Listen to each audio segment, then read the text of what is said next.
رسولہ الکریم اما بعد فاعوذ باللہ من الشیطان الرجیم بسم اللہ الرحمن الرحیم الحمدللہ رب العالمین الرحمن الرحیم مالک یوم الدین ایاک نعبد و ایاک نستعین اہدنا الصراط المستقیم صراط الذین انعمت علیہم غیر المغضوب علیہم ولا الضالین آمین ان اللہ و ملائکتہ یصلون علی النبی یا ایھا الذین آمنوا صلوا علیہ وسلموا تسلیما اللہم انا نحن نصلی علی سیدنا شفیعنا و مولانا محمد معدن الجود والکرم و اہلہ وبارک وسلم یا سلام یا سلام یا سلام۔ ہماری گزشتہ جو نشستیں چلتی آ رہی ہیں وہ صلاۃ کے حوالے سے اور سورہ فاتحہ کی جو ہم نے تلاوت شروع کی ہے تو ایاک نعبد و ایاک نستعین پہ ہماری پچھلی نشست تھی کہ ہم تیری عبادت کرتے ہیں اور تیری استعانت چاہتے ہیں۔ تو عبادت کیا ہوتی ہے وہ تفصیل کے ساتھ اپنے بات کی، امید ہے آپ لوگوں کو یاد ہوگا۔ آج جو ہمارا اگلی آیت کو پڑھنا تھا وہ ہے اہدنا الصراط المستقیم، کہ اللہ ہمیں سیدھے راستے کی ہدایت عطا فرما۔ یہ چونکہ کافی طویل آیت ہے، طویل آیت اس لحاظ سے کہ ویسے تو اہدنا الصراط المستقیم 3 الفاظ اس کے اندر موجود ہیں، مگر اس کو جب ہم بیان کریں گے تو وہ کافی طوالت اس کے لیے درکار ہے۔ اور چونکہ یہ آج آخری جمعہ ہے، اس کے بعد رمضان شریف شروع ہو جائیں گے تو ہماری محفل کنٹینیوشن نہیں ہو پائے گی، تو اگلی جو نشست ہوگی انشاءاللہ تعالیٰ تو پھر وہ عید کے بعد سے ہی کنٹینیوشن ہو آئے گی۔ میں یہ چاہ رہا تھا کہ اہدنا الصراط المستقیم والی آیت کو ہم روک لیتے ہیں اور انشاءاللہ رمضان کے بعد اس کو ہم اسٹارٹ کرتے ہیں۔ آج جو ہے چونکہ مختلف جگہوں پر جو محفلیں ہو رہی ہیں وہ ہیں استقبال رمضان کے حوالے سے، تو آج تھوڑا سا ہم گفتگو کر لیں رمضان شریف کے حوالے سے بھی، کیونکہ اب رمضان شریف کی آمد ہے، اور دوسرا یہ کہ صوم یعنی روزے کی بات کر لیں، اور روزے کی جو چھوٹی چھوٹی اہم باتیں ہیں جو ہمارے ذہنوں میں شاید ابھی نہیں ہیں تو اس کے اوپر بات کر لیں۔ ویسے تو یہ ہے کہ صوم کا جو اپنا ایک چیپٹر ہے تو وہ انشاءاللہ تعالیٰ جب ہم پڑھیں گے تو اس کے اوپر تفصیل سے بیان کریں صوم کے اوپر، لیکن آج جو امپورٹنٹ چیز جو ہمیں کہ تھوڑا سا اس میں سے چیدہ پوائنٹس کو ڈسکس کر لیں تاکہ ہم رمضان کے حوالے سے آگے کی تیاری ہماری ہو سکے، کیونکہ استقبال رمضان کی بات ہے۔ تو استقبال رمضان میں پہلا جو ہمارے ذہن میں ایک سوال پیدا ہوتا ہے نا وہ یہ ہے کہ استقبال کہا کس کو جاتا ہے۔ میں آج آ رہا ہے تو جگہ جگہ پہ لگے ہوئے بھی ہے بینرز، استقبال رمضان استقبال رمضان، تو استقبال کس کو کہا جاتا ہے؟ پہلے تو سوال یہ ہے استقبال کیا کس کا جاتا ہے اور استقبال کیا کیوں جاتا ہے۔ 3 چیزیں ہیں نا امپورٹنٹ ہیں، ہر ایک چیز کی وجہ ضرور ہوتی ہے، یعنی جو جملہ ہم استعمال کرتے ہیں۔ تو جب ہم یہ کہیں کہ استقبال، تو استقبال 3 سوالات جنریٹ کرتا ہے کہ استقبال کہتے کس کو ہیں، استقبال کیا کس کا جاتا ہے، اور استقبال کیا کیوں جاتا ہے۔ آج اگر ہم بات کر رہے ہیں کہ استقبال رمضان کی، تو یہی تینوں سوال جو ہیں ہم اپنے اس ٹاپک پر رکھیں کہ استقبال جو ہے رمضان کا ہے تو استقبال کا مطلب کیا ہے پہلی تو بات، اور کیا کیوں جا رہا ہے، کس کا کیا جا رہا ہے۔ تو استقبال جو ہے نا، اگر آپ اب تھوڑا سا ہم پریکٹیکل لائف میں دیکھتے ہیں، عربی زبان کے لحاظ سے جو ہے استقبال، اس کا جو بنیادی مصدر ہے یعنی جس سے یہ لفظ بنتا ہے وہ ہے قبلہ، قاف بے لام قبلہ۔ قبلہ کہتے ہیں قبل آنے کو، یعنی آپ کے آنے سے پہلے آگے آ جانا، اس کو کہتے ہیں قبلہ۔ اسی سے مستقبل ہے، مستقبل کو اس کو کہتے ہیں جو آپ کے آگے آنے والے حالات اور واقعات ہیں اس کو کہا جاتا ہے مستقبل۔ تو اسی طریقے سے استقبال کی ہم جب بات کر رہے ہیں تو استقبال کا مطلب کیا ہوا کہ کسی کے آنے سے پہلے آ کے جا کر کھڑے ہو جانا، یعنی میں اگر یہ کہوں کہ میں آپ کا استقبال کر رہوں گا تو اس کا کیا مطلب ہوا کہ آپ کے آنے، یعنی بولے نا مہمانوں کو استقبال کرنا ہے، تو اس کا مطلب یہ کہ مہمان آنے کے بعد استقبال نہیں ہوتا، مہمانوں کے آنے سے پہلے آپ کو وہاں پر کھڑا ہونا پڑے گا، تو وہ کہلاتا ہے استقبال۔ یہ ہے استقبال کا مطلب۔ اب ہم بات کرتے ہیں کہ جب ہم استقبال رمضان، تو میرا سوال کیا ہے کہ جب آپ کسی کا استقبال کر رہے ہیں نا، یعنی کوئی اگر مہمان آپ کے پاس آ رہا ہے تو مہمان کی نوعیت کا آپ کو علم ہوتا ہے تو آپ اس کا صحیح استقبال کر سکتے ہیں. مطلب آپ کی بیٹی کی شادی ہو رہی ہے، ایک مہمان اس میں آ رہے ہیں، ایک یہ ہے کہ کوئی پرائم منسٹر صاحب آپ کی طرف آ رہے ہیں، ایک آپ کے دوست احباب آپ کے پاس آ رہے ہیں، ایک رشتہ دار آپ کے پاس آ رہے ہیں. رشتہ داروں میں بھی یہ ہے کہ جو شہر سے آ رہے ہیں وہ الگ ہیں، اور جو شہر سے باہر کے آ رہے ہیں ان کا معاملات الگ ہے. اب چاروں کا اگر آپ کو میں کہوں کہ استقبال کرنا ہے تو چاروں کے استقبال کے جو انداز ہوں گے وہ آپ کے الگ الگ ہوں گے. یعنی بیٹی کیا شادی ہو رہی ہے تو اس میں دولہے والے جو آ رہے ہیں ان کا استقبال آپ کسی اور طریقے سے کر رہے ہیں، ان کے اوپر گل پاشی بھی کر رہے ہوں گے، آپ ان کو ویلکم بھی کر رہے ہیں، مٹھائی بھی کھلا رہے ہوں گے، جو بھی ہوگا. اسی طریقے سے کوئی منسٹر یا پرائم منسٹر آپ کے علاقے میں آ رہا ہے، اس کا استقبال کرنے کا پروٹوکول الگ ہوتا ہے. رشتہ دار آپ کے گھر پہ آ رہے ہیں، اس کا استقبال کرنے کا پروٹوکول الگ ہوگا. کوئی رشتہ دار جو دور جگہ سے آ رہے ہیں، یعنی آپ کے شہر سے باہر سے آ رہے ہیں، ان کا استقبال آپ کسی اور طریقے سے کریں. تو اس کا مطلب یہ ہوتا ہے کہ استقبال کے بھی جو ہے جزیات الگ الگ ہیں. ڈپینڈ کرتا ہے کہ مہمان جو آ رہا ہے وہ آ کہاں سے رہا ہے یا کس نوعیت کا مہمان ہے، اسی طرح کا آپ کو پروٹوکول دینا پڑتا ہے. اور استقبال کیا کیوں جاتا ہے؟ استقبال ڈیفینیٹلی اس لیے کیا جاتا ہے کہ جو آنے والا مہمان ہے وہ آپ سے خوش ہو، یعنی اس کو اچھا لگے کہ آپ نے مجھے اچھی طریقے سے ویلکم کیا. اور اچھی طریقے سے ویلکم آپ اسی وقت کر سکتے ہیں جب آپ کو اس کا مزاج پتہ ہو. یعنی اگر آپ کو یہ پتہ ہو کہ جی فلاں صاحب آ رہے ہیں، ان کو جو ہے یہ چیز بڑی اچھی لگتی ہے کہ ان کے لیے کھانے کے لیے یہ چیز رکھی جائے، ان کو بہت اچھا لگتا ہے یا یہ پسند ہے، آپ ان کی پسند کی ڈش رکھیں گے، ان کے پسند کا ماحول رکھتے ہیں تو ان کو یہ اچھا لگتا ہے. اس کا مطلب یہ ہے کہ استقبال کیا اس کا جاتا ہے جس کو آپ لائک کر رہے ہیں، اس طرح سے کیا جاتا ہے کہ جو اس کے مزاج کے مطابق ہو، اور جو اس کا اسٹینڈرڈ ہے اسی اسٹینڈرڈ کے حساب سے آپ استقبال کرتے ہیں. یہ صرف چھوٹا سا جملہ یہ بول دینا کہ استقبال، تو استقبال جو ہے وہ آپ سے بہت ساری چیزوں کی ڈیمانڈ کرتا ہے کہ یہ تمام چیزیں ہوں گی تو وہ استقبال کے معنی مکمل ہوتے ہیں. حضرت کلیئر ہے نا، یہ بات سمجھ میں آ رہی ہے؟ تو جب ہم بات کریں رمضان کے استقبال کی کہ ہم استقبال رمضان کر رہے ہیں، تو پہلا سوال یہ ہے کہ جو مہمان آپ کے پاس آ رہا ہے تو اس کے مزاج کا علم ہے ہم کو. مطلب رمضان جو ہے وہ اس کو کیا چیز پسند ہوگی، کس طرح کا اس کو مطلب معاملات اچھے لگتے ہیں، تاکہ ہم اسی طرح کا پروٹوکول دیں. رمضان ہم سے ڈیمانڈ کیا کرتا ہے، یعنی اس کو آسان اردو میں ہم یہ کہیں، آسان زبان میں، تو وہ یہ ہے کہ رمضان ہم سے مطالبہ کیا کرتا ہے، وہ کیا چاہتا ہے ہم سے. اگر ہمیں اس کی چاہت کا علم ہے تو ہم اس کا استقبال کر سکتے ہیں، ادروائز کیا وہ ہم اس کا استقبال نہیں کر رہے.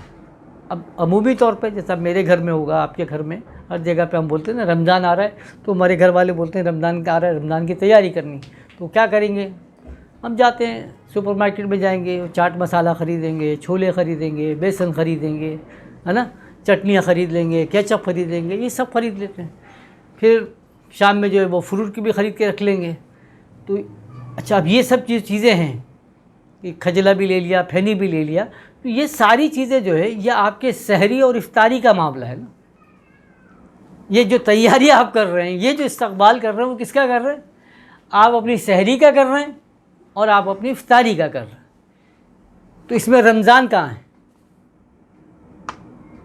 نہیں، اگر میں اس تیاری کو یہ نام دوں کہ استقبال رمضان، تو استقبال رمضان تو نہیں، یہ تو تیاریاں جو کی جا رہی ہیں وہ سحر اور افطار کی جا رہی ہے کہ سحری میں پیٹ بھر کے ہمیں اچھا مل جائے، افطاری کے اندر جو ہمیں ملے تو وہ بھی اچھا مل جائے. تو یہ کہلائے گا استقبال رمضان نہیں، استقبال سحری اور استقبال افطار. پھر ہم جب روزہ کھولنے بیٹھیں گے تو ہم کیا بولیں گے؟ اللہم انی لکا صمتو، اے اللہ میں نے روزہ کس کے لیے رکھا؟ تیرے لیے رکھا. مگر کس کے لیے رکھا ہم نے؟ روزہ اگر تیرے لیے رکھا تو کیا یہ بولنا مناسب ہو گیا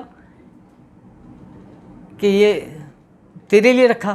نہیں نا، تیرے لیے تو نہیں رکھا، کیونکہ تیرے لیے رکھا ہوتا تو نہ ہمیں سحری کی فکر تھی نہ ہمیں افطار کی فکر.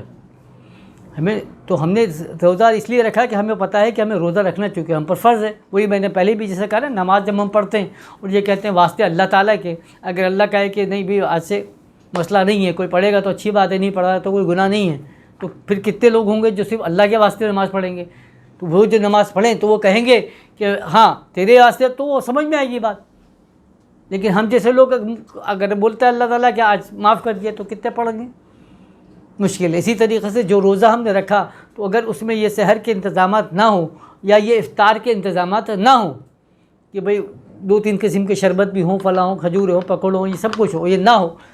آج آپ ہماری بیگم بنانا چھوڑ دے، بولے نہیں بھائی اللہ والوں کی طرح افطار کرو، بس ایک کھجور پہ اور ایک نمک پہ افطار کرو، کتنے روزہ رکھ لیں گے ہم؟ کتنی ہمت ہوگی، کتنے ایسے لوگوں. لیکن نہیں ہے نا. پھر ہم یہ کہیں گے ہم نے لکا سم تو تیرے لیے روزہ رکھا، تو یہ بات کوئی بڑی عجیب سے ہو گئی. یعنی استقبال رمضان کی ہم بات کر رہے ہیں، تو رمضان کے اندر ہم جو یہ استقبال کر رہے ہیں، تو میں نے جیسا پہلے کہا استقبال کی جو شرائط ہے، پہلے تو آپ کو اس کو مزاج تو سمجھنا ہے کہ آپ کو چاہتا کیا ہے. تو ابھی جو تیاری ہے دیکھیں، ایک ہے سحری اور ایک ہے سحری، یعنی سیر ہو کر کھانا. تو سحری الگ چیز ہے، سحری الگ چیز ہے. فقراء جو اس کو بیان کرتے ہیں، بڑی پیاری بات ہے کہ سحر کہتے ہیں جادو کو، کسی کے اوپر سحر طاری کر دینے، یعنی وہ آپ کے اس میں مبہوت ہو جائے، اس کو کچھ سمجھ میں نہیں آئے، آپ ہی کی باتوں کو سنتا رہے. تو سحری دراصل وہی ہے کہ جو کافر کے اوپر آپ کا رعب طاری کر دیتی ہے، وہ اسلام کا رعب طاری ہو جاتا ہے. وہ اصل سحری ہے کہ وہ سحر میں آ جائے کہ یہ اسلام ہے، کیسا جادو ہے اس کا، ہے نا. نبی کریم صلی اللہ علیہ وسلم کے کتنے واقعات ہیں کہ لوگ کہتے ہیں کہ بھائی وہ محمد کے پاس نہ جانا، سنا ہے کہ وہ اس کی باتوں میں بڑا جادو ہے، وہ جس سے بات کر لیتا ہے اپنے جادو میں. یہ سحر، یہ ہے سحری. تو سحری وہ ہے جو کافر کے اوپر کیا کرتی ہے؟ غلبہ طاری کرتی ہے، کافر کے اوپر سحر طاری کرتی ہے. جو اپنے وجود پر صرف نیند طاری کرے وہ سحری کہلاتی ہے. سمپل بات. یعنی کھانا کھانے کے بعد بولا آدمی سونا ہے، نیند آ رہی ہے، تو وہ کیا ہے؟ وہ سحری. سحری جو ہوتی ہے وہ یہ ہے.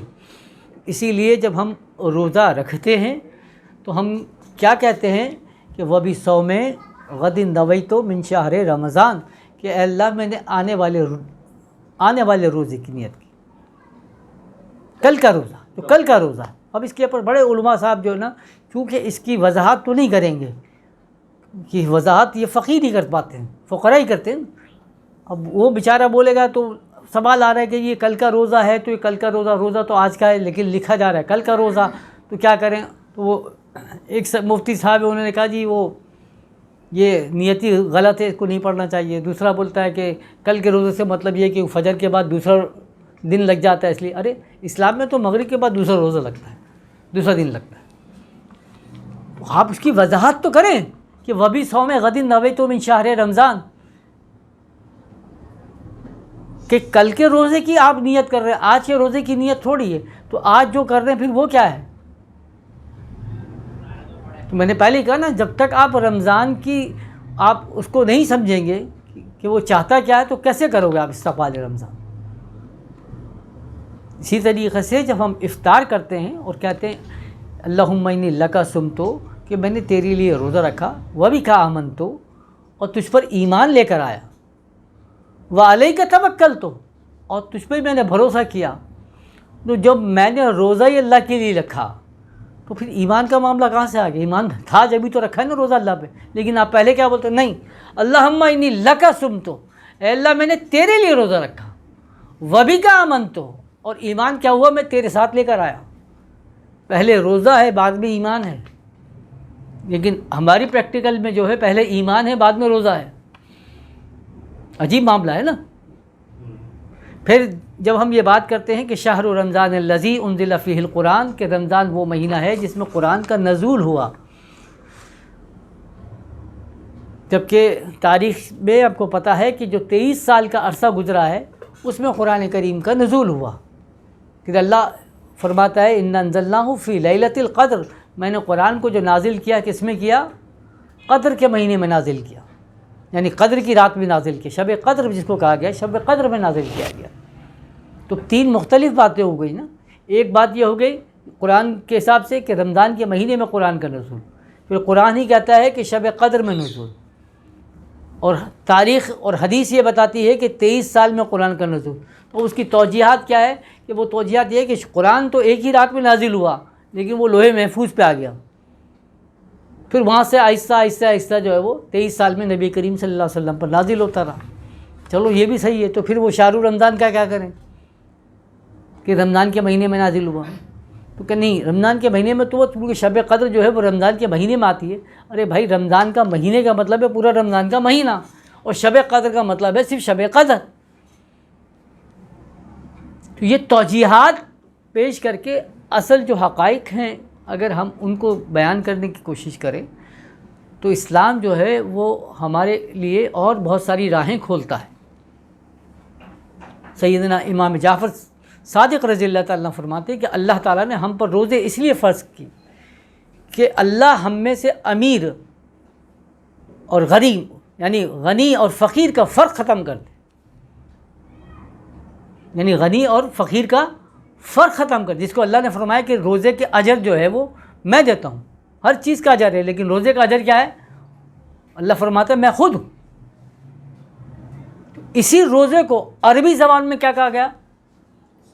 سوم۔ سوم کے معنی کیا ہے؟ سوم کے معنی ہے ڈھال کے۔ عربی میں سوم کے معنی کیا ہے؟ ڈھال۔ ڈھال یعنی انگلش میں جس کو ہم کہیں شیلڈ۔ تو ڈھال کیا ہوتی ہے بھائی؟ ڈھال ہوتی ہے جس کے اوپر آپ اپنے دشمن کے وار کو روکتے ہو، وہ کہلاتی ہے ڈھال۔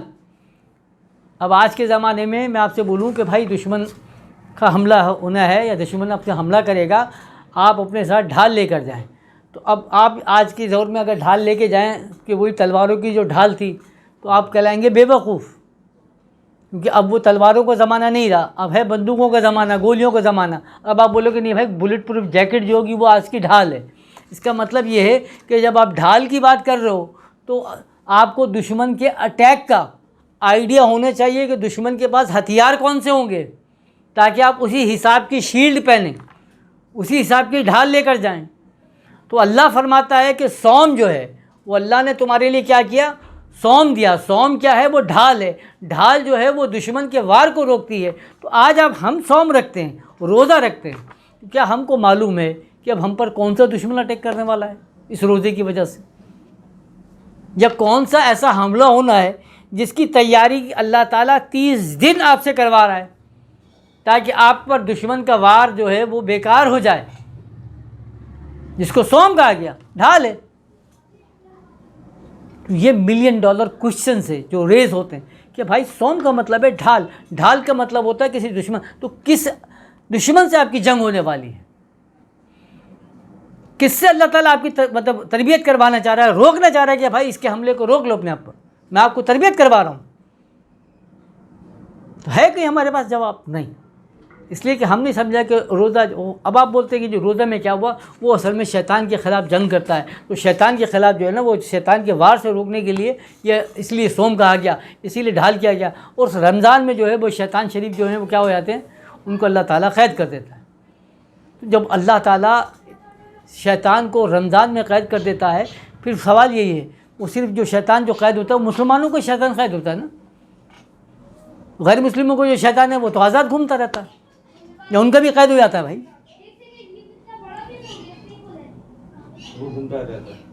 نہیں، حضرت مسکرے میں ان سے پوچھ رہا ہوں کہ کیا شیطان صرف مسلمانوں کا قید ہوتا ہے یا ان کا بھی ہوتا ہے؟ نہیں وہ ہے نا، تو پھر جب اب ہم تو بول رہے ہیں حدیث ہے نا کہ رمضان شریف میں اللہ تعالیٰ شیطان کو قید کر دیتا ہے، بڑی بڑی آپ لکھا ہوا نظر آئے گا کہ اس مہینے میں اللہ تعالیٰ شیطان کو قید کر دیتا ہے، کلپس آنا شروع ہو جاتے ہیں، وہ شیطان اس کو بول رہا ہے بھائی میرے کو روک لو فلاں۔ شیطان صرف کیا صرف مسلمانوں کو رمضان میں شیطان قید ہوتا ہے کہ غیر مسلموں کا آزاد ہے، وہ گھوم رہا ہے؟ اور پھر شیطان مسلمانوں کا بھی کون سا قید ہوتا ہے؟ جو بیچارہ روزہ رکھتا ہے اسی کے لیے قید ہے۔ بھائی میں اگر روزہ نہیں رکھتا، کئی لوگ ہیں نا جو روزہ نہیں رکھ رہے، رمضان میں سارے حرامی پن کر رہے ہیں، ناچ گانے فلمیں سب کچھ دیکھ رہے ہیں، مسلمان ہیں، تو ان کا شیطان کہاں گیا؟ اب میں جا کے پوچھوں آپ سے کہ حضرت حدیث تو یہ کہہ رہی ہے لیکن عمل تو یہ بتا رہا ہے، جتنی مہنگائی آپ کو رمضان شریف میں مل رہی ہے، یعنی وہ کیلے جو ابھی میں نے 50 روپے درجن اور 60 روپے درجن دیے، آج وہ 130 روپے درجن بیچ رہا ہے، ابھی رمضان شریف شروع نہیں ہوا. صحیح. وہی خربوزہ جو 40 روپے 50 روپے کلو مل رہا تھا، اب 100 روپے کلو پہ پہنچ گیا خربوزہ. تو اسی طرح سبزیاں آج بھی دکھا رہے ٹی وی میں آ رہا ہے کہ جی وہ ٹماٹر مہنگے ہو گئے، فلاں مہنگے ہو گئے. تو سب کو پتہ ہے ہر دور میں ہمیشہ رمضان شریف جب بھی آئے گا چینی بھی مہنگی تو گھی بھی مہنگا تو تیل، یعنی جو چیزیں اس مہینے کی ضروریات میں شامل ہیں وہی مہنگی ہوں گی. جیسے بقرعید آئے گا تو بقرعید میں سب کو پتہ ہے کہ ادرک لہسن ٹماٹر یہ جو ہے نا ہر ایک کی ضرورت پڑے گی بقرعید میں. ادرک لہسن ٹماٹر یہی سب مہنگے ہو جائیں گے. باقی جتنی سبزیاں ہیں یعنی پالک آپ کو سستی مل رہی ہوگی، بھنڈی سبزی مل رہی، کیوں پتہ ہے یہ بھنڈی کو کوئی نہیں پوچھ رہا گا پالک. تو یہ چیز چونکہ ہر گوشت میں ڈلے گی یہ مہنگا ہے. یہ سارا مہنگا کرنے والے کون؟ مسلمان. سارے مہنگے میں بیچنے والے کون؟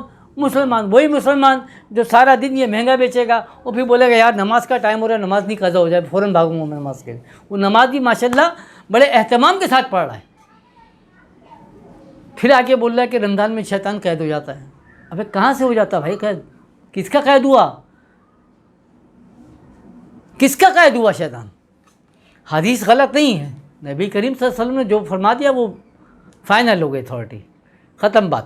لیکن بات یہ ہے کہ اس کی توجیحات کیا ہیں وہ بیان کیجئے نا. کس کیا شیطان جو ہے بھائی قید ہو گیا، کہاں سے نکل آیا، کون سا شیطان قید ہو گیا؟ وہی ٹی وی میں جتنے سارے سال جو شیطان تھے وہی رمضان کے مہینے میں رحمان بن کر بیٹھے ہوئے ہوں گے، ہے نا. جتنی محترمہ جو 1 نمبر کی جو ہے خاتونیں سب کو پتہ ہے. جتنے بھی 2 نمبر کے سارے لوگ تھے وہ دیکھیں ماشاءاللہ رمضان شریف میں کیسے شریف بن کے بیٹھے ہوئے ہوں گے. اور اس پر سب سے زیادہ المیہ یہ ہے کہ پھر ان کے ساتھ علماء کرام بھی تشریف فرما ہوں گے جن سے وہ شرعی مسئلے مسائل پوچھ رہے ہوں گے. وہ ابھی کچھ دنوں پہلے میرے پاس بھی وہی کلپ آیا نا، تو وہ یہ کہ بھئی یہ سارے کے سارے شیطان جو ہے نا وہ رمضان میں آئیں گے، ان کے پروگرام اور فلاں یہ وہ. تو میں نے اس کو نیچے لکھ کے پوچھا اور اس پروگرام میں جو علماء کرام شریک ہوتے ہیں ان کے بارے میں کیا حکم ہے، اس کا بھی تو جواب دو. تو وہ سب کہہ لیں حضرت وہ آپ تو ماشاءاللہ ان میں بیٹھتے تو آپ ان سے سوال کریں. ابے میں کیا سوال کروں؟ وہ میں تو سوال کروں گا، کل کو پھر وہ بولیں گے کہ جی محمود صاحب کا جو نا عقائد صحیح نہیں ہے، تو آپ بولیں گے جی حضرت نے تو بالکل صحیح فرمایا. کھڑے ہو جاؤ ان کے ساتھ. مجھ سے بول رہے ہو کہ آپ پوچھو. تو تم کو کون بولتا ہے تم نہیں پوچھو؟ تم کو اللہ نے منع کیا ہے کیا پوچھنے کی؟ آپ روک کر پوچھو تو صحیح. میں نے وہی کہا نا کہ تمہاری بیٹی کا رشتہ آئے گا، تمہاری بہن کا رشتہ آتا ہے تو آپ محلے میں جا کے پوچھو گے، اس کے آفس میں جا کے پوچھو گے، دوستوں سے جا کے پوچھو گے بھائی لڑکا کیسا ہے، صحیح ہے کہ اس کی صحبت کیسی ہے، غلط تو نہیں ہے، چرس تو نہیں پیتا، سگریٹ. پوری تحقیقات کر رہا صرف اپنی بیٹی کے لیے، اپنی بہن کے لیے. جب دین کا معاملہ آ گیا تو کسی ملا کے لیے، عالم کے لیے آپ یہ بھی نہیں پوچھو گے کہ اس کا اپنا کردار کیا ہے، یہ جو بول رہا ہے اس پر عمل بھی کرتا ہے یا صرف وہ کتابوں میں عمل ہے.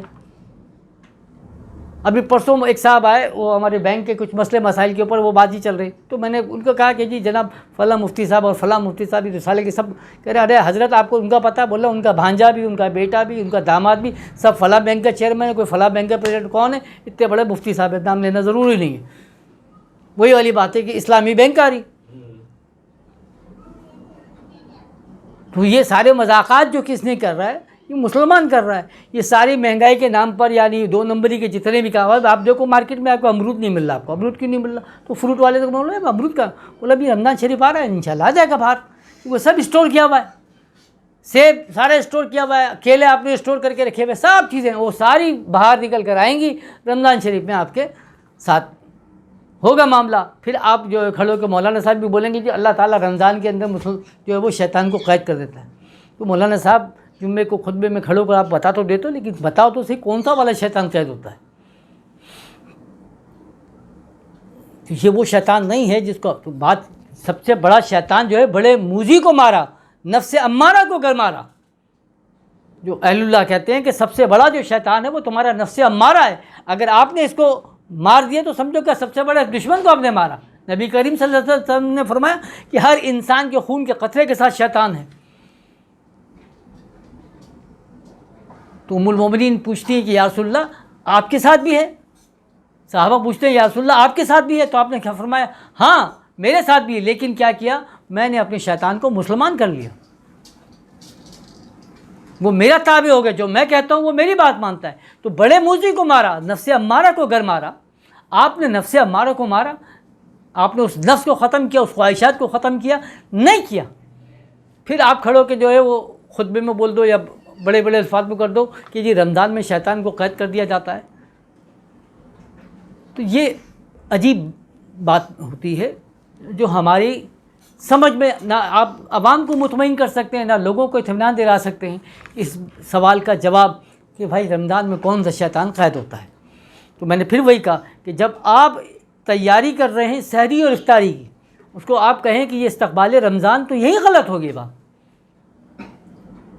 کیونکہ پہلی جو ضرورت ہے وہ یہ ہے کہ ہمیں کھڑے ہو کر یہ بتانا پڑے گا کہ صوم جس کو کہا جاتا ہے وہ ڈھال ہے، اور ڈھال کا مطلب یہ ہوتا ہے کسی جنگ سے روکنا، کسی دشمن کے وار سے اپنے آپ کو روکنا۔ تو اللہ 30 دن جو تربیت کروا رہا ہے، ہم سے زیادہ وہ دیکھو بھارتیہ لوک سبھا میں یعنی بھارتی قومی اسمبلی کے اندر، وہاں کی قومی اسمبلی کی ممبر ہے، ایک عورت ہے، وہ کھڑے ہو کر جو اس نے اسپیچ کری ہے مسلمانوں کے خلاف، اور اس کا ٹاپک کیا ہے؟ روزہ،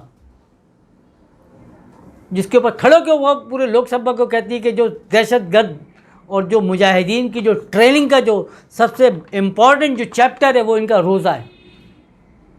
یہ روزہ جو رکھتے ہیں تو آپ سمجھ لو کہ صرف یہ بھوک اور پیاس کرتے ہیں؟ نہیں، یہ دراصل کیا ہے، جہاد کی ٹریننگ کرتے ہیں، کیونکہ جہاد کے دوران، جنگ کے دوران جو ہے بھوکا بھی رہنا پڑتا ہے، پیاسا بھی رہنا پڑتا ہے۔ تو یہ ان کو جو دھرم ہے، ان کا جو دین ہے، وہ یہ سکھا رہا ہے کہ 30 دن تک بھوک اور پیاس کے ساتھ اپنے آپ کو رکھو، کنٹرول کرو، اور اسی کے اندر جو ہے وہ اپنا سفر طے کرو، کیونکہ آپ بھوکے ہیں اور آپ پیاسے ہیں تو آپ کو کام بولو کہ میں کام نہیں کر سکتا، میں روزے سے ہوں، تو اس کی اجازت نہیں دیتا اللہ آپ کو، آپ کا مالک آپ کو اجازت نہیں دے گا۔ آپ فیکٹری میں کام کرتے ہیں، آفس میں کام کرتے ہیں، جا کے بولیں کہ حضرت میں روزے سے ہوں، تو یہ نہیں بولے گا جا کے بیٹھ جا کونے پہ، بولیں گے روزہ تو نے اپنے لیے رکھا، یہ کام کر فیکٹری کا۔ اور تو روزہ جو ہے آپ کو نہیں روکتا، بلکہ روزہ اور ابھارتا ہے کہ کام کرو۔ آج مطلب حیرت ہوتی ہے پٹھان، یعنی وہ پٹھان جو بیچارہ کھڈا کھودتا ہے اس گرمی کے اندر، مگر مجال ہے کہ وہ بغیر روزے کیوں؟ یعنی ہم جیسے لوگوں کو ہم بولے تو ہم کو روزے میں 1 سے 2 چکر لگانا ہمارے لیے بھاری پڑتا ہے، وہ اسی روزے کی حالت میں کھڈے کھود رہا ہے اور اسی گرمی میں کھود رہا ہے۔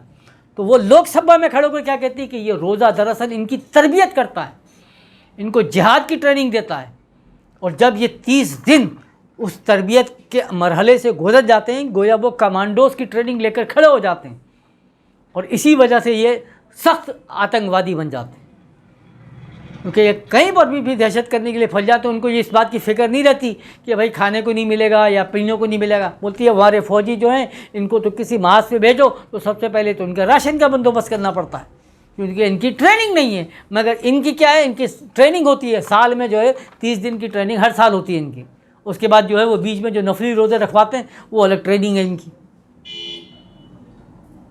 تو اس عورت کو یہ بات سمجھ میں آ گئی کہ یہ دراصل جو ہے، تو جو اللہ نے فرمایا کہ صوم ہے، یعنی اس روزے کو یہ فرمایا کہ یہ دراصل صوم ہے۔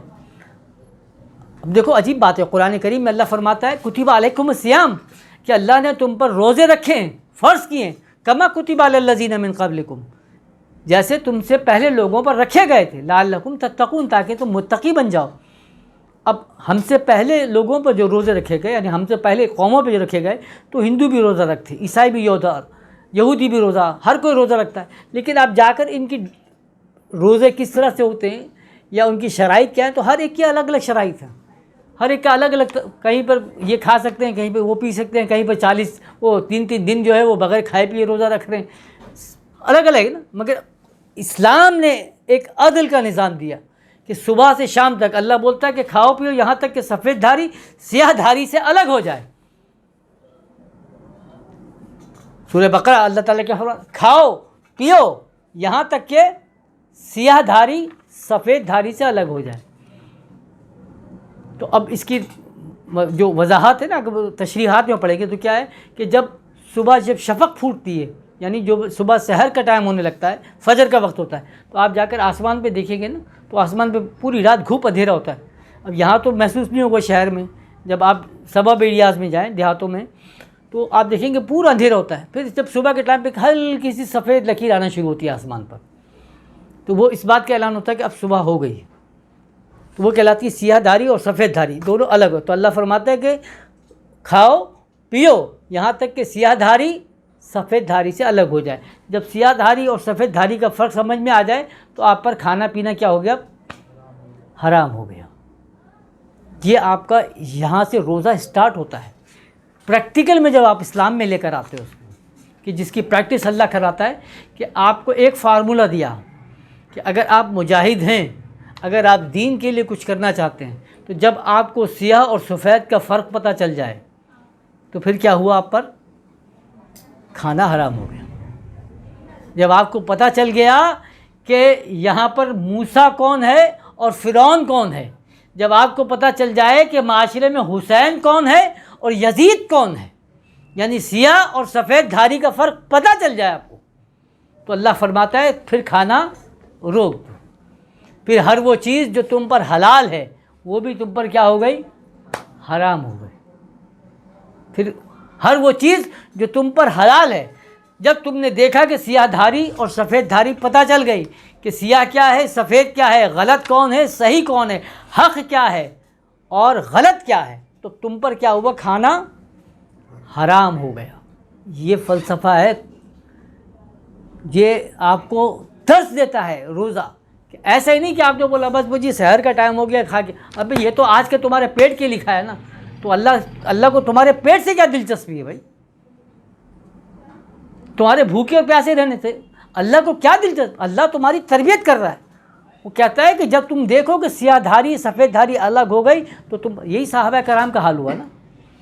یعنی سیدنا ابو بکر صدیق رضی اللہ تعالیٰ عنہ میٹھے کی خواہش کرتے ہیں نا اپنی بیوی سے، کہ میٹھا کھانے کا دل چاہتا ہے، تو آپ کیا فرماتی ہیں؟ امیر المومنین، جو ہم کو ہدیہ ملتا ہے، جو وظیفہ ملتا ہے، اس میں کھانا ہی پورا نہیں ہو پاتا، آپ بولو میٹھا. آپ نے کہا ٹھیک ہے کوئی بات نہیں، اللہ اللہ خیر سے اللہ. کچھ دن گزر گئے، پھر دیکھا تو میٹھا آ گیا. آپ نے پوچھا یہ میٹھا کہاں سے آیا؟ تو آپ نے کیا فرمایا کہ آپ نے اس دن خواہش ظاہر کی تو میرا دل جو ہے وہ پسیج گیا، تو میں تھوڑا تھوڑا تھوڑا پیسہ بچاتی رہی، یہاں تک کہ 10-12 دن کے بعد اتنا پیسہ جمع ہوا کہ ہم میٹھا آپ کے لیے لے آئے. تو آپ نے کہا کہ کتنا بچایا تم نے اس میں؟ تو انہوں نے بتایا کہ اتنی رقم بچائی. آپ نے اسی وقت جو ہے خط لکھا وزیر خزانہ کو کہ میری تنخواہ میں سے اتنا مزید کم کر دو. جو حلال ہے وہ بھی حرام. کیوں؟ کیونکہ سفید دھاری اور سیاہ دھاری نظر آ گئی نا، نظر آ گئی کہ ابھی اسلام کو جو ہے ضرورت ہے اس کی، ابھی اپنی ذات کے لیے ضرورت نہیں، اپنے اوپر حرام کر لیا کیونکہ وہ حالت روزہ میں آ گئے. پھر ایسا انسان کھڑا ہو کر بولتا ہے کہ وبی صوم غد نویت من شہر رمضان، کہ یا اللہ میں نے کل کے لیے روزہ رکھا ہے.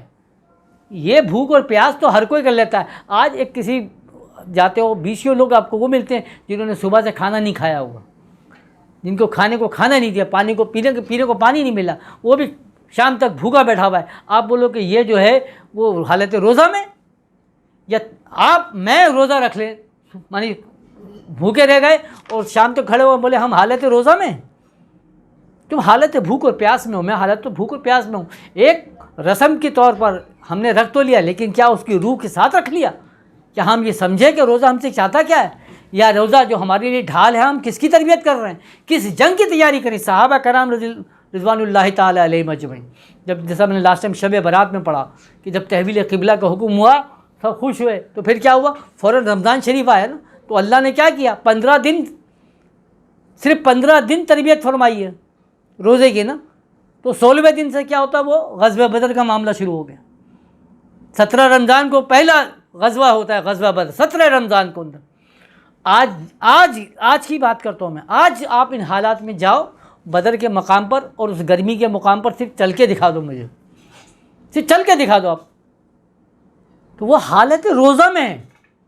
اور حالت روزہ میں جا کے وہ کافروں کے ساتھ لڑ رہے ہیں، جام شہادت بھی نوش کر رہے ہیں اور کافروں کو واصل جہنم بھی کر رہے ہیں. ہے اس کتنی ہمت؟ یہ وہ دہشت ہے جو کافر کے اوپر طاری ہوتی ہے. یہ وہ سحری ہے جس کو میں نے کہا، یہ ہے وہ سحری کہ جو کافروں کو سحر میں مبتلا کر دے کہ وہ حیران رہ جائیں کہ یہ بھوکے اور پیاسے لوگ ہیں. یعنی اگر ہمارے کو کھانا اور پانی نہ ملے تو ہم کو چلنا دو بھر ہو، لیکن یہ کیسے لوگ ہیں؟ یہ سارے کون سے جنات ہیں کہ جو بھوکے اور پیاسے بھی مگر تلوار اٹھا رہے ہیں اور تلوار اٹھا کر گردنیں بھی کاٹ رہے ہیں. ہے کسی میں ہمت؟ یہ ہے وبی صوم غد نویت، کہ یا اللہ ہم نے کل کا روزہ کی نیت کی ہے، یہ جو بھوک اور پیاس ہے یہ تمہاری تو تربیت کر رہا ہے. اصل روزہ کب ہوگا؟ جب کل وقت آئے گا جس کی تو تربیت کر رہا ہے. میں اس کی نیت کرتا ہوں. آج کی کون سی نیت کرتے ہو تم نے؟ یعنی ہم یہ بول رہے ہیں کہ جی وہ بھی صوم غد نوے تو من شہر رمضان، کہ اللہ شہر رمضان کے کل کے روزے کی نیت کر. تو شہر رمضان تو آئے نہیں. اب بات رمضان جو ہے، رمضان رمز کہتے ہیں کس کو؟ رمز کہتے ہیں زمین جب پیاس کے عالم میں آتی ہے نا، بہت آپ نے دیکھا ہوگا کوئی میدانی علاقے میں، تو وہاں کئی دنوں تک جب پانی نہیں پڑتا تو تڑخ پیدا ہو جاتی ہے زمین کے اندر. تو ایسے جو نا یوں جیسے پیالے کی شکل کی نہیں ہوتی، جگہ جگہ سے ٹکڑے ٹکڑے بن جاتے ہیں. اس کو عربی زبان میں رمز کہا جاتا ہے ایسی زمین کو. تو وہ زمین کیا ہے کہ جو ایک عرصے سے تڑپ رہی ہو پیاس کے لیے، اس کی یوں ڈائریکشن بھی یوں ہوتی ہے، ایسے ابھار آتا ہے. یعنی وہ آسمان کی طرف دیکھ رہی ہے کہ پانی برسے، جیسے ہی برستا ہے اس کو ٹھنڈ پڑتی ہے، پھر اس کے اندر فصل اگتی ہے، سب کچھ اگتی ہے. اللہ نے اس کو کہا رمضان، یعنی ہمارا اس مہینے کو بھی کیا کہا؟ رمضان. یعنی رمضان جو ہے دراصل کیا ہے، آپ کے اندر جب تک بے چینی تڑپ پیدا نہیں ہوگی تو وہ اللہ کی رحمت اور انوار اس پہ برسے گی نہیں. یعنی آپ کے قلب پر نہیں برسے گی. جب تک آپ کے قلب پر نہیں برسے گی، اگر نہ ہو تیرے دل پر نزول کتاب، گرہ کشا ہے نہ راضی نہ صاحب کشاف. اگر تمہارے قلب پر نہیں ہوگا، نزول نہیں ہوگا، تو یعنی زمین کے اندر چڑخ پیدا نہیں ہوگی. زمین کے اوپر جب بارش کا پانی برسے گا تو وہ سیراب نہیں ہوگی. اسی لیے اللہ نے کیا فرمایا کہ شہر رمضان الذی انزل فیہ القرآن، رمضان وہ مہینہ ہے جس میں ہم نے قرآن کا نزول کیا. یعنی جب تک تڑپ نہیں پیدا ہوتی، جب تک تڑپ، اور ایسی تڑپ کہ پیاس کے عالم میں جیسے زمین چٹک جاتی ہے، زبان چٹک جاتی ہے، اس وقت تک قرآن نہیں سمجھ میں آتا. قرآن کا نزول یہی ہوا نا کہ مکے کی سرزمین کے اندر کیا ہوا، حضرت اسماعیل علیہ السلام کے بعد سے کوئی نبی نہیں آیا. یعنی حضرت اسحاق علیہ السلام کی نسل سے سارے انبیاء آئے نا، لیکن حضرت اسماعیل کی اولاد سے، نسل سے کوئی نہیں آ رہا. تو یہ جو مکے کی زمین ہے یہ پیاس سے تڑپ رہی ہے، چٹک پڑ گئی اس کے اندر کہ یہاں اللہ کی رحمت نہیں آ رہی براہ راست. تو پھر کیا ہوتا ہے، اللہ تبارک و تعالیٰ نبی کریم صلی اللہ علیہ وسلم کو یہاں ظاہر فرماتا ہے. یعنی وہ وجود آتا ہے جو اس زمین کے اوپر جیسی برستا ہے تو اس کو سیراب کرتا ہے، جس کو اللہ نے قرآن فرمایا. ایک وہ ہے جو کتابی قرآن، ایک وہ ہے جو مجسم قرآن. مجسم قرآن کون؟ سرکار دو عالم صلی اللہ علیہ وسلم. شہر رمضان الذی انزل فیہ القرآن. تو رمضان کے مہینے میں، یعنی رمضان کا یہ مہینہ تو صرف ایک مہینہ نہیں ہے، پھر وہ پورا مہینہ جو حضرت اسماعیل علیہ السلام سے لے کر نبی کریم صلی اللہ علیہ وسلم تک کا پورا جو دور ہے وہ کیا ہے بھائی؟ وہ ہے رمضان کا مہینہ، جس میں کہیں پر کوئی برسات نہیں ہے، کوئی انوار تجلیات نہیں ہیں. اور پھر جب سرکار دو عالم صلی اللہ علیہ وسلم کا ظہور ہوا تو پھر دیکھا لوگوں نے کہ وہاں عرب کی زمین کیسے لہلائی. تو اب جب ہم استقبال رمضان کی بات کر رہے ہیں تو سمجھ میں آتا ہے، تھوڑا بہت سمجھ میں آتا ہے کہ لکا سمتو کی جب ہم بات کر رہے ہیں کہ ہم تیرے لیے روزہ رکھتے ہیں، تو بات کیا ہے کہ اگر میری نیت یہ ہے کہ آج یہ جو بھوک اور یہ پیاس اور یہ اپنے آپ کو حلال کاموں سے روک لینا. اور لوگ کہتے ہیں کہ رمضان میں جو ہے نا انسان برائیوں سے رک جاتا ہے. ابے تو رمضان میں سے رکنے کا حکم ہے برائیوں سے؟ مطلب رمضان کے بعد شوال، ذوالقعدہ، ذوالحج میں کر سکتے ہیں برائیاں، سارے گناہ کر نہیں نا. تو پھر یہ کیوں بولتے ہیں کہ جی رمضان میں جو ہے انسان جو ہے نا وہ بچ جاتا ہے؟ کیونکہ شیطان کو قید. پھر وہ شیطان کو قید میں بولو گے تو یہاں پھڈا شروع ہو جائے گا. کون سا شیطان قید میں آ جاتا؟ کہاں قید ہوتا؟ ابے بھائی بات یہ ہے کہ تم پہلے خود تو انسان بنو، پہلے مسلمان بولو کون سا شیطان اور کیسا شیطان. وہ جس شیطان کو قید کیا جاتا ہے تو اٹھائے کہ آپ غزوہ بدر کے واقعات کو پڑھو. جب پہلے رمضان میں جب شیطانوں کو قید کیا تو نبی کریم صلی اللہ علیہ وسلم نے 63 شیطانوں کو قید کروایا جو کافر تھے، جن کو ستون سے باندھا گیا. جب حکم یہ ہوا، کسی نے کہا کہ ان کو قتل کر دیا جائے، کوئی کہتا ہے ان کو معاوضہ لے کے چھوڑ دیا جائے، لیکن سیدنا عمر فاروق اللہ کیا فرماتے ہیں کہ نہیں، ان سے تعلیم لے کر ان کو چھوڑا جائے. یعنی یہ لوگ عالم ہیں، ان کو پابند کیا جائے کہ وہ ہمارے بچوں کو تعلیم دیں، جب وہ تعلیم یافتہ ہو جائیں گے ان کو رہا کر دیا جائے.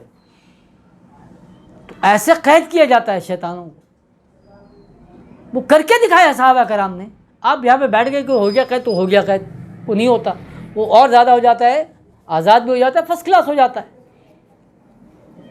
تو اب بات یہ ہے کہ جس طرح میں نے پہلے کہا کہ سیدنا امام جعفر صادق رضی اللہ عنہ نے کیا فرمایا کہ اللہ نے ہم پر روزے اس لیے فرض کیے کہ فقیر غنی، مانگنے والا نہ مانگنے والے، ان کو اللہ برابر کرے، ان کے فرق کو مٹا دے۔ اب جیسے نبی کریم صلی اللہ علیہ وسلم نے فرمایا کہ مومن کے لیے دو خوشیاں ہیں، ایک خوشی وہ جب وہ روزہ کھولتا ہے، اور دوسری خوشی کب؟ جب وہ اللہ سے ملاقات کرتا ہے۔ یعنی روزے کھولنے کی خوشی کو نبی کریم صلی اللہ علیہ وسلم نے کہاں پر کس کے ساتھ ملایا ہے؟ کہ اللہ سے ملاقات۔ تو ایک اللہ والا ہو، ایک بندہ ہو، اس کو یہ انعام مل جائے کہ وہ اللہ سے ملاقات کا شرف حاصل ہو جائے، کتنی بڑی خوشی کا عالم، یعنی اپنے خالق سے ملاقات ہو۔ تو اللہ کے رسول فرماتے ہیں کہ روزہ کھولنے کی جو خوشی ہے اس کو اس کے ساتھ ملایا ہے کہ مومن کے لیے دو خوشیاں ہیں، ایک وہ جب وہ روزہ کھولتا ہے۔ تو اب ہم یہ سمجھتے ہیں کہ شاید وہ افطاری کھولنے کو جو ہے وہ ہمارا روزہ کھولنا ہو گیا، نہیں، یہ تو ایک ہماری پریکٹس ہے۔ اصل روزہ کھولنا وہ ہے جو صحابہ کرام نے کھول کر دکھایا نا، یعنی جن کے لیے وہ بھوکے رہے، جس دین کے لیے وہ بھوکے رہے کہ 2 پتھر باندھے ہوئے، 3 پتھر باندھے ہوئے، 10 دن کی بھوک ہے، لیکن دین کے کام میں نکلے ہوئے تو ایسے نکلے ہوئے نا، پتہ نہیں ہے نا۔ اور جب دین غالب آیا، جب فرمایا کہ لا غالب الا اللہ، یہ نعرہ بلند کر کر کھڑے ہوئے اور غالب کر کے چھوڑا، پھر جب کھانا کھایا ہے تو اس کو کہا کہ آج وہ خوشی ہوئی کہ ہم نے روزہ افطار کیا، یعنی جس کام کے لیے اٹھے تھے الحمدللہ وہ کام کر کے چھوڑا۔ یہی سلطان صلاح الدین ایوبی آپ اٹھائیں تو ان کا کیا معاملات ہو گئے، یہ جتنے بھی یعنی مجاہدین اسلام گزرے، ان سب نے کیا کیا اپنے آپ کے۔ تو افسوس کیا ہے کہ ہم ادھوری معاملات کو اگر بیان کرتے ہیں تو وہ شاید ہمارے لیے مبہم سی بات ہوتی ہے۔ اب ایک اور نقطہ جو اس حوالے سے میں بیان کرتا چلوں کہ یہ بات بھی ذہن میں رکھیں کہ روزے کے متعلق یہ بات عام ہے، اور یہ سب کو پتہ ہوگا کہ روزہ ہمیں صبر اور شکر کی تعلیم دیتا ہے۔ روزہ جو دیتا ہے ہمیں صبر کی اور شکر کی تعلیم دیتا ہے۔ صبر جو ہوتے ہیں نا 2 طرح کے ہوتے ہیں، پہلے تو یہ ذہن میں پہلے بھی میں بیان کر چکا ہوں، ایک صبر ہے اختیاری اور ایک صبر ہے جبری۔ جبری صبر کس کو کہا جاتا ہے؟ یعنی جس میں آپ کو مطلب موڈ نہ ہو، آپ کی مرضی نہیں ہے لیکن کرنا پڑ رہا ہے۔ اب وہ ہے کہ ملک میں قحط آ گیا یا گھر میں راشن ختم ہو گیا، دکانیں بند ہو گئیں، اب آپ کے گھر میں کھانے کو کھانا نہیں، آپ بولیں صبر کرو، یہ ہے جبری صبر، مطلب ہے ہی نہیں تو آپ صبر کر رہے ہیں۔ ایک ہے اختیاری صبر کہ سب کچھ موجود ہے مگر آپ نے پھر بھی رو کے رکھا، تو یہ روزہ جو ہے وہ اختیاری صبر ہے، وہ آپشنل نہیں ہے، یعنی آپشنل ہے، وہ نہیں ہے کہ آپ بولو کہ یار نہیں آج گھر میں کھانے کو کھانے نہیں ہے تو چلو روزہ رکھ لیں اس کو۔ اللہ بولتا نہیں، روزہ جو ہے وہ اختیار، آپ کو پاس سب کچھ موجود ہے، سب کچھ موجود ہے مگر آپ نہیں کھا رہے، کیونکہ اس کا گواہ کون ہے؟ یعنی تمام عبادات ہیں، ان تمام عبادات کے معاملات میں کیا ہے کہ اس کے گواہ لوگ بن جاتے ہیں، ہے نا۔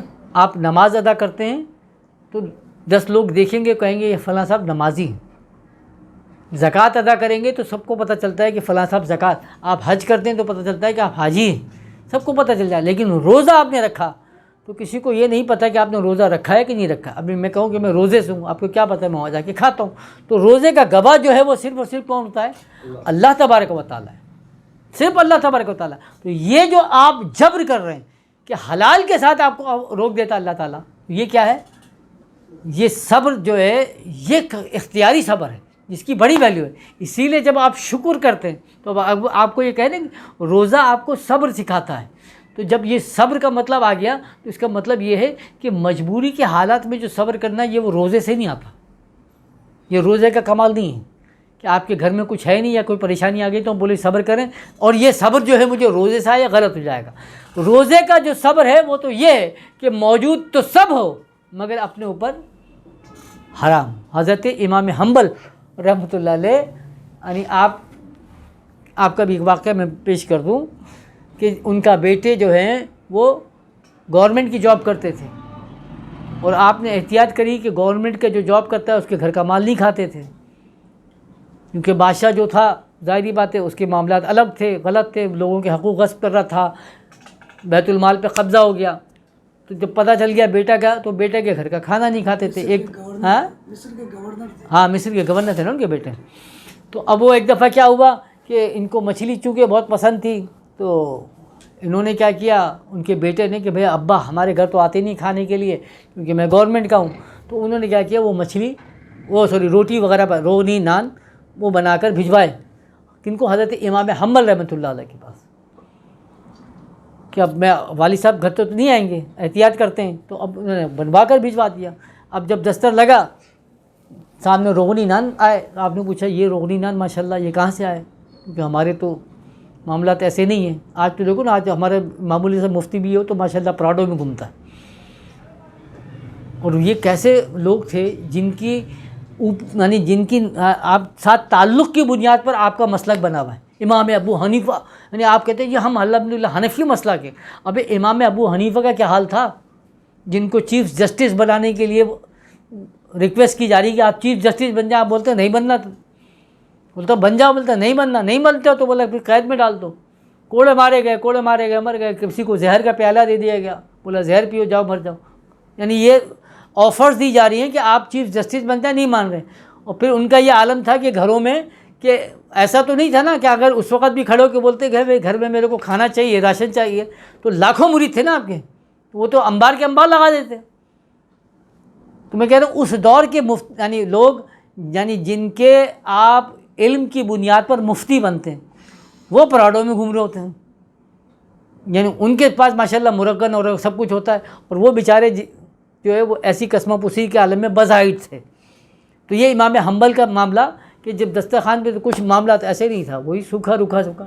تو امام حنبل کیا، امام حنبل سے آگے لے جاؤ سیدنا عمر فاروق رضی اللہ عنہ، ان سے آپ آگے جاؤ سیدنا ابو بکر صدیق رضی اللہ عنہ، کہ جو تو اس دور کے امیر ترین لوگ تھے، مگر یعنی فقیر ہے عالم کہ میٹھا کھانے کو نہیں مل رہا نا.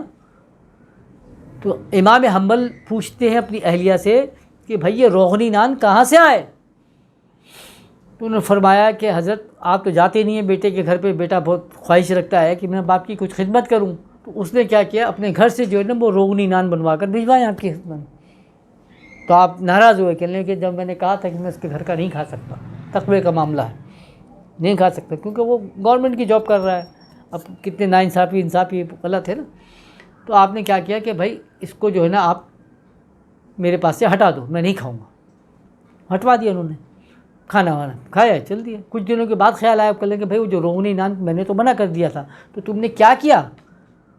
تو آپ کی بیوی نے فرمایا کہ بھئی آپ نے نہیں کھایا تو میرے کو بھی گوارا نہیں ہوا، میں نے بھی نہیں کھایا، تو وہ ضائع کرنے سے بہتر تھا میں نے اس کو ٹکڑے ٹکڑے کیے اور دجلہ میں ڈلوا دیا، یعنی دریائے دجلہ میں ڈال دیا کہ چلو مچھلیاں کھا لیں گے. تو جب آپ کو یہ علم ہوا، مچھلی آپ کو بہت پسند تھی، تو اس کے واقعے کے 10 سال تک آپ حیات رہے، اور 10 سال تک آپ نے دریائے دجلہ کی مچھلی نہیں کھائی. سبحان اللہ. دریائے دجلہ کی مچھلی نہیں کھائی. وہ بھی سو میں غدن نویت من شہر رمضان، میں نے کل کے روزے کی نیت رکھی، طے کر لیا کہ اپنے اوپر حلال کو بھی میں کیا کروں گا، حرام کر لوں. حلال روزہ کیا سکھاتا ہے؟ یعنی یہ پانی پینا حلال ہے، یہ فروٹ کھانا حلال ہے، یہ روٹی کھانا حلال ہے، یہ گوشت کھا لیا آپ نے یہ بھی حلال ہے. لیکن جب آپ نے نیت کر لی کہ میں نے تیرے لیے روزہ رکھ لیا، تو یہ حلال بھی کیا ہوا اپنے اوپر حرام کر لیا، نہیں کھانا، نہیں کھایا. یہ تربیت دی آپ کو رمضان شریف نے، یہ دیتا ہے روزہ آپ کی تربیت. آج ہم کھڑے ہو کر سب کچھ کھا لیں، سب کچھ کھا کے سمجھتے ہیں کہ آج جو ہم نے صبح سحری میں کھایا، شام کو جو افطاری کر لیا، اور ہم نے بولا ماشاءاللہ رمضان کے میں نے 30 روزہ رکھے. کیا 30 روزہ رکھے یار؟ کیا میں نے 30 روزہ رکھے؟ کیا آپ نے رکھے؟ وہ روزے کی تربیت جو اللہ تعالیٰ دینا چاہتا ہے، جس کو ہے نا شہر رمضان الذی انزل فیہ القرآن، رمضان کے مہینے میں تو قرآن کا نزول ہوتا ہے، قرآن نازل ہوتا ہے. اگر تم رمضان کے 30 روزے رکھتے ہو تو تمہارے قلب پر رمضان قرآن کا نزول ہونا چاہیے، تم پر قرآن کھلنا چاہیے. اس دنیا کے اندر، یعنی اب میں پاکستان میں کہوں تو اس پاکستان میں آپ بولو کہ جی رمضان شریف شروع ہو گیا، یہ شہر رمضان چل رہا ہے رمضان کا، تو اس 30 دن کے اندر قرآن کا کہیں تو امپلیمنٹیشن ہونا چاہیے نا، کہیں تو قرآن کی کوئی بات نازل ہونی چاہیے، کہیں تو ہمیں دکھنا چاہیے کہ قرآن آج نازل ہوا ہے، یا ہم نے اس کے لیے کیا کام کیا. تو صرف خطبات پہ کھڑے ہو کے یعنی مسجدوں میں کھڑے ہو کر آپ بیان کر لیں کہ بھائی غلط ہو گیا. پھر جو سب سے بڑی اہم بات ہے نا کہ جو رمضان شریف میں اللہ تربیت تم کو دیتا ہے کہ دیکھا کہ اگر تم سے روزہ چھوٹ جائے تو اس کا کفارہ ادا کرو. کفارہ کیا ہے کہ ایک وقت کا جو کھانا ہے وہ کم از کم آپ کو ادا کرنا ہے. یا جو جان بوجھ کے روزہ نہ رکھے تو 60 مسکینوں کو کھانا ہے. اللہ تعالیٰ اس رمضان میں روزہ نہ رکھنے کو اس کو بیلنس کس سے کرتا ہے؟ کھلانے سے. کیونکہ آپ نے کیا کیا؟ اپنے بھوک کو روکا ہے, اپنے کھانے کو روکا. اب اس کا کفارہ کیا ہوتا ہے؟ کسی کو کھانا کھلانا. یہی ہے نا کھانا کھلانا, کہ اگر آپ نہیں روزہ رکھے, جان بوجھ کے روزہ نہیں رکھا یا جان بوجھ کے روزہ توڑ دیا تو 60 مسکینوں کو کھانا کھلانا. اگر آج آپ ایک روزہ نہیں رکھ رہے تو اس کا کفارہ کیا ادا کرنا؟ جو ایک وقت کے کھانے کی رقم ہے وہ آپ یا تو کسی کو دیں یا کھلائیں. تو یہ اکنامک کی طرف آپ کو ایک بیلنس ہے. یعنی آج ہم یہ سوچیں کہ اگر ہم بظاہر یہ رمضان شریف ہے نا, عبداللہ صاحب تمہاری جو اکنامکس اچھی ہے نا, کہ آج آپ روزہ نہیں رکھتے تو یعنی آج میں نے ایک وقت کا کھانا چھوڑ دیا, تو سوال یہ کہ جو ایک وقت کا کھانا چھوڑا تو اس کا پیسہ کہاں گیا؟ اس کو افطاری میں لگ گیا, بیکار ہو گیا. کمال کیا تھا؟ کمال ہمارا کیا ہوتا کہ اگر ہم ایک وقت کا کھانا چھوڑتے ہیں اللہ کے لیے, جس کو ہم کہتے ہیں نا لکا سم, تو کیا ہم نے کس کے لیے چھوڑا؟ تیرے لیے چھوڑا. تو وہ کس وقت ہوتا ہے کہ یہ کھانا میں نے اللہ تیرے لیے چھوڑا, کیونکہ ہم نے کیا کہا تھا کہ کل کے روزہ رکھتا ہوں میں, یہ رقم میں نکال کر کہیں ہدیہ کرتا ہوں. اس وقت کم و بیش کتنے مسلمان ہیں دنیا میں؟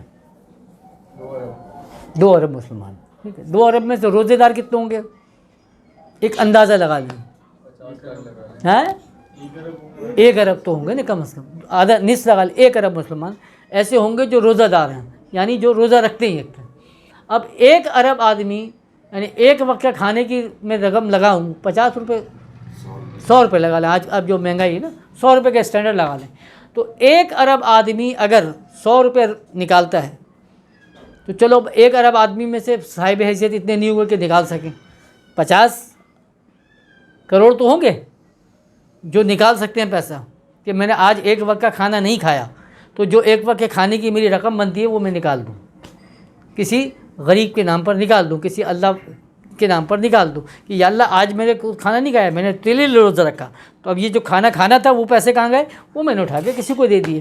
تو اگر 50 کروڑ آدمی 100 روپیہ روز نکالیں تو کتنا ہوا بھائی؟ 5,000 کروڑ, 5 ارب روپیہ ہوئے نا, وہی 5 ارب روپیہ ہوگا. 5 ارب روپے کو ملٹی پلائی کرو 30 سے تو کتنا ہو گیا؟ 150 ارب روپے ہو جائے گا. تو ایک مہینے میں کتنا پیسہ بن جاتا ہے آپ کے پاس؟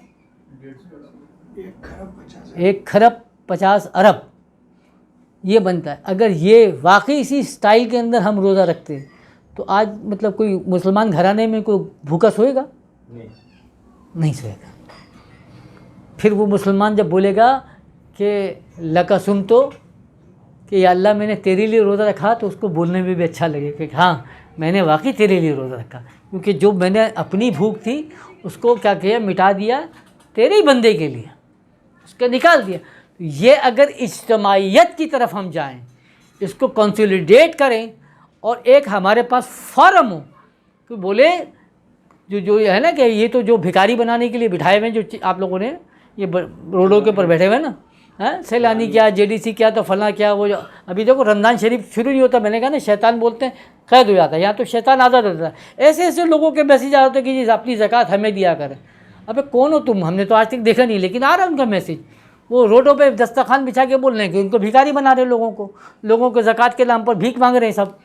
تو آپ کی حلال کا مال ہوتا تو حلال طریقے سے چلا جاتا, لیکن یہ جا رہا ہے ادھر. تو یہ ساری کی ساری گورنمنٹ کی چونکہ ذمہ داری ہوتی ہے.